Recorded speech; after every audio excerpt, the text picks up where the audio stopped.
afternoon. My name is Antoinette Batiste. I'm an independent education consultant, and I am the secretary of the Santa Clara County Alliance of Black Educators. And it is so exciting to see this room so full. So I have the great pleasure and honor of introducing our keynote speaker, whose bio is extensive. He gave me a pass. He said if I take longer than a minute and a half, then I've said too much. His bio, an abbreviated bio, is in your program. Dr. Harry Edwards grew up in East St. Louis, Illinois.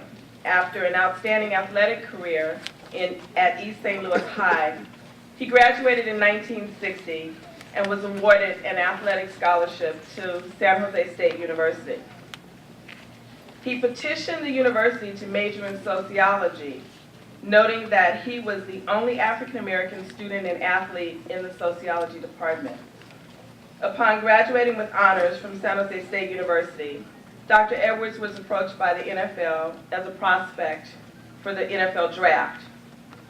However, he decided to pursue a graduate degree in sociology rather than enter the draft. He went on to attend Cornell University for both his master's and PhD degrees in sociology on a Woodrow Wilson Fellowship. In the late 60s, Dr. Edwards advocated a black athlete boycott of the 1968 Olympics, among other protest efforts, to dramatize the racial inequities and barriers confronting blacks in sport and society. He became a consultant on issues of diversity for all three major sports. And over his career, he has continued to be an advocate in those areas. Dr. Edwards is a professor emeritus at UC Berkeley, where he was professor of sociology for 30 years, from 1970 to 2000. He's written 4 books and just scores of articles. Without further ado, it is my pleasure to introduce Dr. Harry Edwards.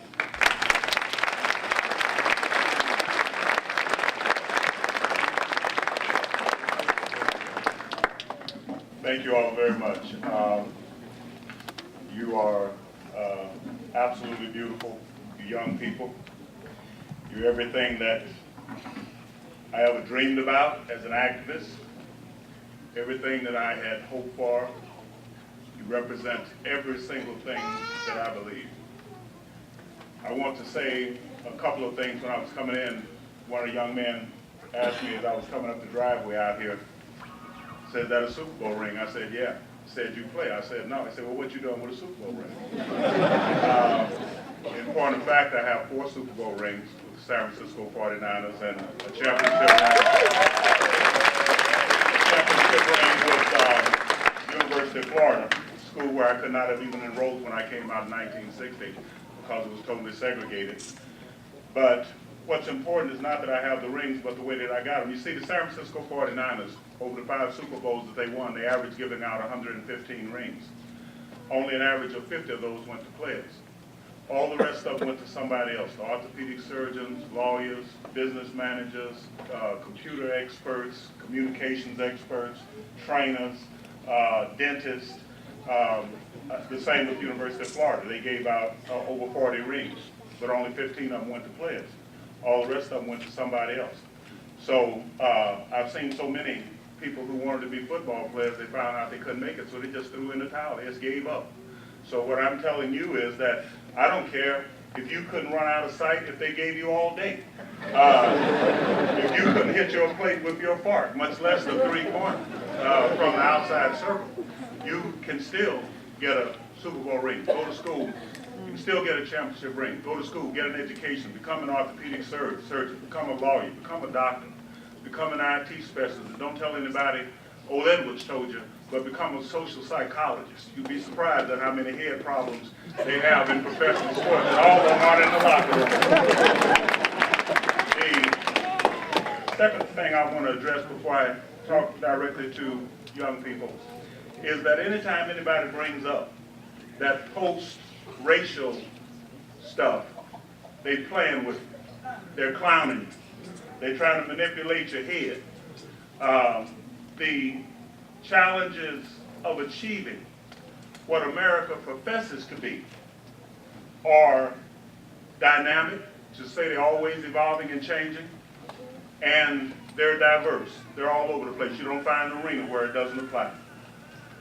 Therefore, the struggle has to be multifaceted and perpetual, and there are no final victories. So I don't care who's in the White House. I don't care how many black police officers, firemen, firepersons we have. The reality is that the struggle to achieve America, that shining city on the hill, is perpetual, and there are no final victories. When somebody comes up to you and says post-racial, they clowning you. They pulling your chain. So just look at them for what they are and move on. Say, I understand exactly where you're coming from. Today I want to speak directly to the young people here. I've been a scholar activist for 50 years. I've been on this planet for 71 years. And I've learned a few things. So I want to try to pull your coattail a little bit and maybe give you a little heads up on a few things that I consider to be critically important. Let's look first at the Emancipation Proclamation. We tend to begin and end our appreciation of that great act of government with recognition of the fact that it ultimately ended slavery as a legal institution in the United States of America. Believing that begs the question of why it was so critically important to end slavery. And more importantly, what is the greatest obligation of subsequent generations, including my generation and your generation, to those whose sacrifices made the elimination of slavery possible? A major part of the motivation to move ahead, to advance, must be our debt to those who sacrificed to put us in the positions that we're in. You didn't just happen to be sitting in here. 100 years ago, this would not have been possible. 150 years ago, it would have been illegal to even have you talking about education, much less learn how to read and write. So we have to look at what we owe the people who sacrificed to put us in this position. We must never take our opportunities, our options, our advantages for granted, or wastefully and frivolously squander them because the price paid to provide them has been so high.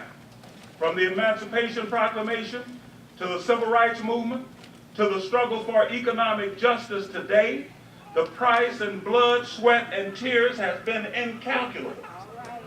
And how should you as students approach the challenges of your main task to achieve an education in light of the price paid and being paid by so many to establish and sustain these educational opportunities, to continue to move us beyond that dark past when it was illegal to teach black people to read and write? As one who came late to educational achievement, I had to learn quickly and with certainty a way, a formula for becoming an accomplished student. And again, my motivation was not only that I saw education as a way to advance and contribute personally to society, but I had come to understand that I owed it to those whose sacrifices made these educational opportunities possible. You owe it to your parents, to your grandparents, to the people who sustained and survived themselves in slavery with the full faith that one day you would be sitting here. And what is that formula? What is the formula that I've come up with? What did I do to go from being unable to even read what they used to call the college admissions exam? Even though I had scholarships in every sport, I couldn't take them. Because I went through high school and junior high school utterly unscathed by education. They never laid a glove on me in the classroom. All I knew was that, hey, sport is the way that you make it in American society if you're a Negro. Otherwise, what was a Jesse Owens and a Joe Louis and a Jackie Robinson for? My father believed that. So when I came out to California to play football initially at USC. I didn't know anything about a college admissions test, and when I went in there, I couldn't even read it, much less pass it. So I wound up going to junior college. But in that struggle from there to an Ivy League PhD, I learned a few things. And that's what I want to tell you young people about today. What is that for me? The first thing that I learned was respect. Respect yourself, your body, and your mind. You are perfect. You are absolutely perfect. As Bill Richards taught us, you are perfect, just not completely realized at this point. Like a rosebud, it's absolutely perfect. But it's not yet completely realized because it hasn't flowered and contributed its measure of beauty to the world. You are perfect exactly as you are. Would you put a tattoo on a rose? No. For what? To make it prettier? To make it smell better? Would you shoot an eagle up with dope? No. For what? The eagle is perfect exactly as he is. And if it doesn't make sense to tattoo a rose, or to shoot up an eagle or a blue whale or a tiger, then what about the single greatest entity ever to evolve in the 4.5 billion year history of this planet, the human brain? Why would you do that? Respect yourself. Respect yourself. Respect the people around you. Do you realize that we could do away with violence against women? Some of this madness that we're hearing about teenagers getting involved in, following the model of the older men in their communities in so many instances, by not respecting women, we could do away with that in one fell swoop. Simply respect women. Yeah. Very simple. Not going to cost anything. You're not going to have to buy anything with a special label on it. You're not going to have to look a special way. You don't even have to speak a special way. Just respect women. And look how much more you get out of life if you respect the people around you. Because they feel secure. They feel they can be honest and open. And women know some things that we men may not ever grasp, but they keep trying to tell us anyway. It doesn't come down to everything being settled by my missile is bigger than your missile. I mean, we can do better than that. Respect the people around. Third, respect the demands of the course that you take. If you want to be a doctor, there's some demands that go along with that. I know people, well, what you want to be? Well, I want to be a surgeon. Well, have you taken any math? No. Have you taken any biology? Too hard. What have you taken to put you on it? Respect the demand. I know a lot of people, they want to be out there in that uniform on Sunday at Candlestick. Except for one thing. They don't want to take the hits. They don't want to deal with the demands that the game of professional football put on them from the time they're in Pee Wee League right on up until they're drafted. But they want to be in the uniform. They want the check. They want the money. They want the name recognition. But they're unwilling to pay the price. Respect the demands of what you choose to do. Along with respect, high expectations. I heard the master of ceremonies up here talk about high expectations. We have high expectations of you. You have to have high expectations of yourself. That's the first thing. Everybody can have high expectations of you. I'm quite certain there's never been a baby born where the parents of that baby looked down and said, we have low expectations.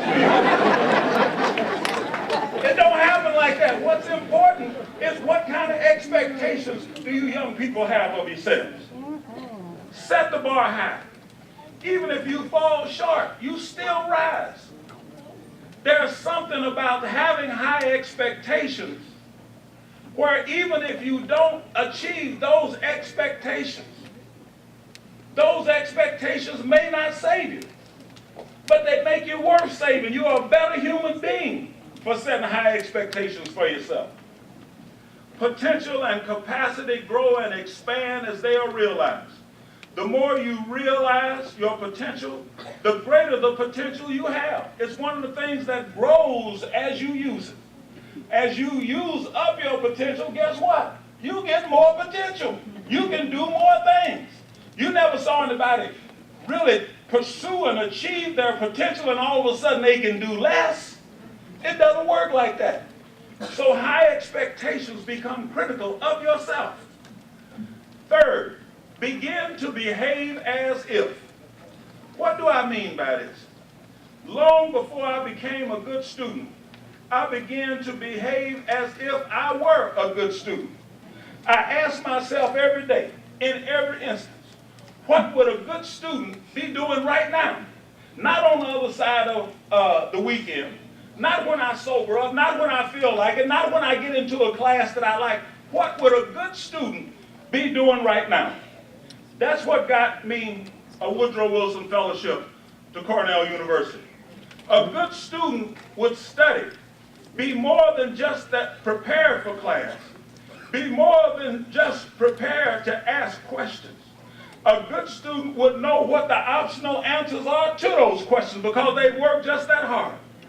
Behave as if, not tomorrow, not later on, today, beginning right now. Every championship team that I have ever been associated with, and I've been associated with 4 of them at the 49ers, 2 of them at the University of Florida when they went back to back, and every one of those, on every one of those teams, those players behaved as champions before they became champions. They prepared like champions. They thought like champions. They ate like champions. They slept like champions. They focused on their goals like champions long before they became champions. You want to be a good student? Ask yourself, not tomorrow, what would a good student be doing right now? With old Edwards up there talking. What would a good, well, I'll be trying, I may not believe, but I'm going to know what he said. I'm going to learn everything that he said. You focus in. If you want to be a good daughter, what would a good daughter do? Go in, Mama, sit down, let me take care of them dishes. What would a good son do? Mom, Dad, why don't y'all go inside? Let me watch those cars this afternoon. Let me do that laundry. My room clean? Oh, yes, it's already taken care of. Matter of fact, I cleaned yours too because I had a little time left. So, you want to be a good daughter? You want to be a good son? Behave as if, starting right now. Just ask yourself, very common, simple question. What would a good daughter be doing right now? What would a good son be doing right now? Along high expectations and behaving as if makes sense only if you learn to take the only proven, demonstrable, fail-proof shortcut to success that has ever been discovered. And that shortcut is hard work. Everything else is more difficult. No amount of cutting corners, sliding by, faking it, getting over, half-stepping, moonwalking your way through assignments and classes or tests will ever replace hard work as the shortcut. I used to read 4 and 5 books a week. My students up at Clara would give me a book on a Monday and say, Doctor, there was for Friday's class, I want to talk to you about this book because it's been assigned to another class. When they came to class on Wednesday, I had read the book and had all kind of notes in the margin. Well, how did you do this? What's the shortcut? Are you a speed reader? Anytime anybody tell you anything about speed readers like speed eating, it's a mistake. It's a mistake. Speed breathing, it's a mistake. Your brain is a natural phenomenon. It's hard work. And that is the shortcut. So there's nothing that you're going to be able to do to get around it. And even if you do get over it, you lose because you don't get the education. Even if you graduate and move on, you lose because you don't have the knowledge. Over the years, I've seen students who managed to get in through one program or another. They get into college, but who had to end up taking remedial and make-up courses while other entering freshmen were moving on, growing their potential. In short, when you have the diploma or the degree and don't have the knowledge because you didn't do the work, you have the same problem as the thief who stole the chief's horn. His problem wasn't that he stole the horn. That was the chief's problem. The thief's problem was, where was he going to blow it? To have a diploma or a degree and no command of the knowledge that that diploma or degree signifies, that doesn't mean that that's the school's problem. Your problem is where are you going to apply that degree? Where are you going to blow that horn? Because as soon as you open your mouth, they know, hey, this guy stole that horn. That's not it. Without the hard work required to achieve a quality education, you might move on. You might even graduate. But don't consider yourself educated. You're not fooling anybody. It's just a matter of time before everybody knows it. Fifth, along with respect and high expectations and behaving as if and hard work, I learned that perseverance was critical. You got to stick to it. You must stay the course. Don't let anybody turn you around. And believe me, I know from personal experience that it can get tough. I know that people come from difficult environments. There was no environment in the country when I was coming up that was tougher than East St. Louis. They used to say you lucky to get out dead because that meant that they found the body. Right there by the Mississippi River, there were times when they couldn't even find the body. People just disappeared. I know what that means. An educational writer by the name of Jonathan Kozel wrote a book titled Savage Inequities about, among other things, my old high school. To say that it was tough going in East St. Louis Senior High School is a gross understatement. And you can do more than just survive. You can prevail. But first of all, you must persevere. Don't give up. Don't let anything turn you around. And sixth, last, keep the faith. The greatest slogan to come from the civil rights movement of the 1960s was not black power, and I was a black power advocate. It was not power to the people. It was not no justice, no peace. It was not even we shall overcome.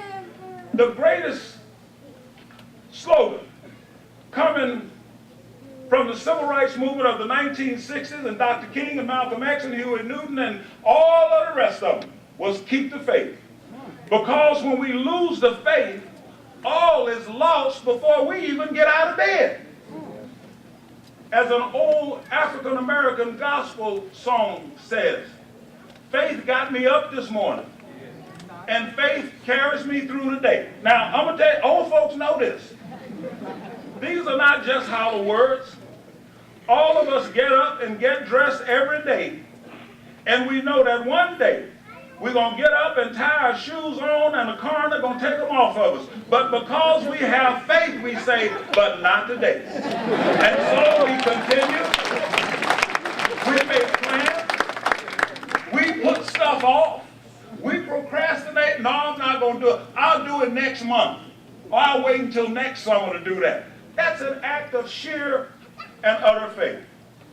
In 1959, I left East St. Louis, Illinois, to come to California with the prospect of attending USC on a football scholarship. I was 17 years old. And like I said, I left school utterly unscathed by education. So when I took the college admissions exam again, I had absolutely no idea what I was looking at. I was devastated. I thought it was over. No college football, no NFL. I walked out of that room with tears in my eyes, figuring I was finished, washed up, done for, cooked. But if anybody had told me that if you just stay the course, keep faith in yourself and what you're about, forget the college admissions test that you failed, get on with it, get over it, and get on with it. If somebody had told me that I would end up graduating from San Jose State with high honors, eventually earn an Ivy League PhD from Cornell, write a dissertation that would pioneer the sociology of sport as an academic discipline, publish 2 books and 28 articles while I was still a student at Cornell, teach on the faculty of University of California at Berkeley for 30 years, be awarded a number of honorary doctorates and lecture all over the world, be awarded 4 Super Bowl rings with the 49ers and a championship ring with the University of Florida.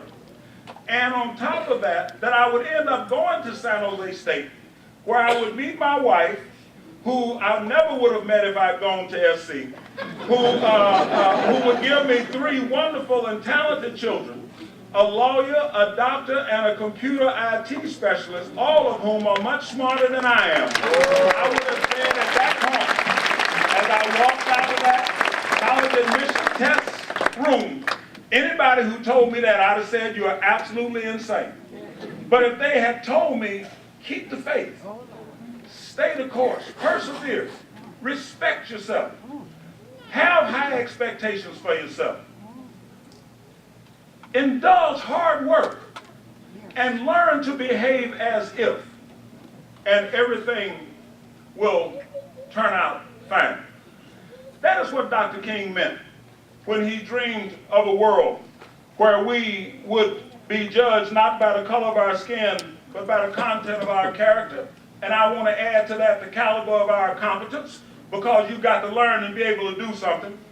This is what the Emancipation Proclamation was about, to allow us the opportunity to become everything that we can be, to reach the full potential of our individual gifts and human capacities, to give to our people, to this nation, and to this world our own individual special gifts and competencies. That is what you owe to those who came before and paved the roads that you traveled. That is what you owe to yourself. That is what you owe to those who will come after you, no less than I owed it to you. So thank you, best of luck, and keep moving forward. Thank you very much.